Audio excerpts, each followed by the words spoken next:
Hello, this is Liz with Crafty Devotion, and this is Shabby Chic Wedding Dress Deconstruction, where we'll learn how to repurpose a wedding dress for creating shabby chic designs. In future videos, I will be teaching you how to separate the intricate applique pieces from the bodice of the dress. If you have learned or been inspired by this tutorial, please share it on your social media sites and subscribe. Also comment. When you comment on my videos, it helps me to understand that you are interested in these types of videos, and it helps me to make decisions on what videos and tutorials to do next. Edge of my lace, and I'm going to just cut from 1 inch to 2 inches all the way along the bottom of my lace. Okay, and I was glancing at the stitching. Sometimes the stitching that attaches the lace to the actual dress is loose and easy to remove, but this one I can tell that it's very tight and it's going to be kind of hard to remove it. So we will make the decision of whether I will just cut along the edge of the lace or I'll actually unsew it. That's something I'll decide afterwards when I'm using. I may just do it as I use it, just take it off, or it may be easy to come off. We'll make that decision later. So I'm just going to continue cutting along the edge, and you also do that. I'm getting close to where the front decoration is at, and I'm just going to go slower. That's all I do. As you can see, the lace is connected there. Oops, I'm cutting my fabric underneath. Okay, and just cut around it. There we go. Just keep on cutting. I know for sure I won't use that together, so it's not really bothering me. There we go. So just keep on cutting. I'm almost halfway done with that part anyway. Alright, I removed it. Now it feels so light. I will launder this myself. I will launder it on gentle in my washing machine. And after I launder this on gentle, it'll tell me what's going to happen to this portion here. Is it going to get so wrinkled that it's unmanageable? But the truth is that this satin stuff, the way I use it, it doesn't really matter much if it wrinkles too much. So you can hand wash it and then hang it out to dry. I will probably just hang it dry and not put it in the dryer. You see that? So like, say this part right here that is kind of dirty and stained, say that it doesn't come out. Well, after you launder it, that means that it's probably a good portion of the lace that you tea dye. So you get a portion, and that's what I usually do when I do this. I'll usually get some of the lace and I'll tea dye it, and some of it I'll leave it white. That way it gives me more selection of laces.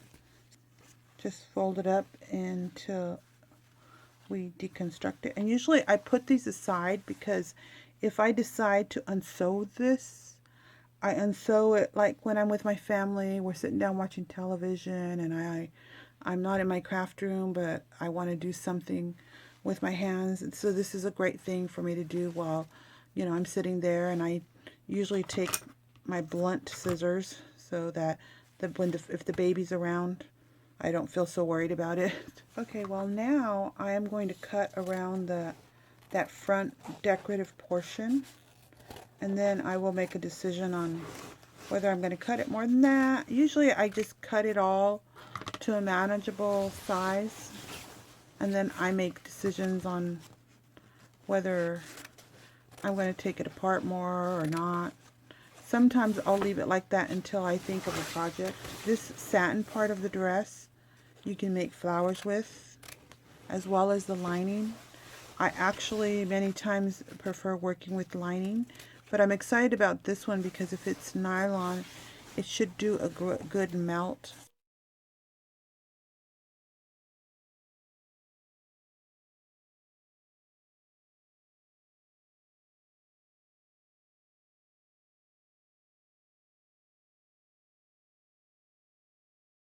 So now just fold all this up and put it to the side, and now your wedding dress will be very deconstructed. Now I'm at the end of the train, and I've removed most of the satin fabric, and now I have mostly large appliques. I'm going to go along the edge and make some decisions on, maybe I'll just cut it apart in sections. So I'll probably leave these two here, and then just make a cut right here in the center. Let me see if I can tilt it up a little. Yeah, I'll make a cut here. And you know, the lace bottom is here, and then it connects to this part of the lace that is on the bottom. But I usually just go through and decide on what portions of the dress that I can clearly see that these leaves right here go to this flower. So I'll cut along the edges where I'm leaving that flower connected, because the applique will probably be, and then I make a decision here, like you see this pattern here, there's this twirl and there's these two round twirls, and I decide, well, do those two twirls belong over here or over there?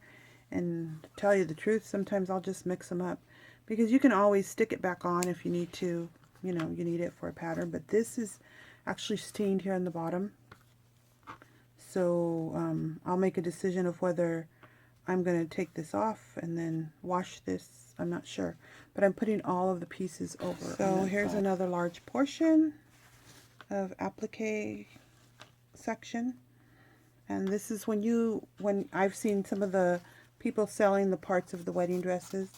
A lot of times this is what they've done. They've just gone and found the patterns and said, well, okay, I have this pattern and this pattern, and they take it apart and sell it. And what I see here is the connecting between this and this lace, and I'm not sure about it, so I'm actually going to go all the way around it over this way and pretty much cut it in the same fashion as I did the other one. It's actually going through the same pattern area, and I think this time I'm going to leave that on there. Okay, so we have this whole little section here, which, you know, we will try and take apart later. Right now we're just cutting it into sections. Yeah. There are actually a lot of sections, so you just continue that. So I'll show you, like here, this section I'll probably cut here and then go that way. And you can decide of whether you want to just cut around and leave this bottom straight. And I think now this part of it I can do it with this other part, since they were all they were kind of blending in with each other. I couldn't do that, so now I think I'm going to start cutting this bottom off and then cutting these pieces off.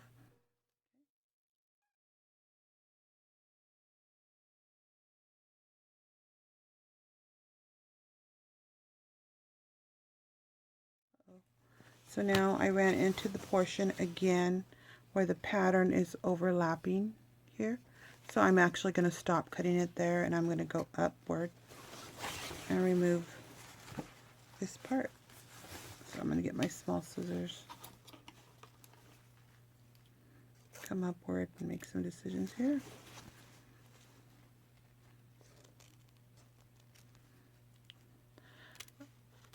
Sometimes when I'm trying to get my creative juices going, and yes, even Liz, who's devoted to crafting, will sometimes be uninspired. It happened to me the other day. I was sitting here saying, okay, what do I do next?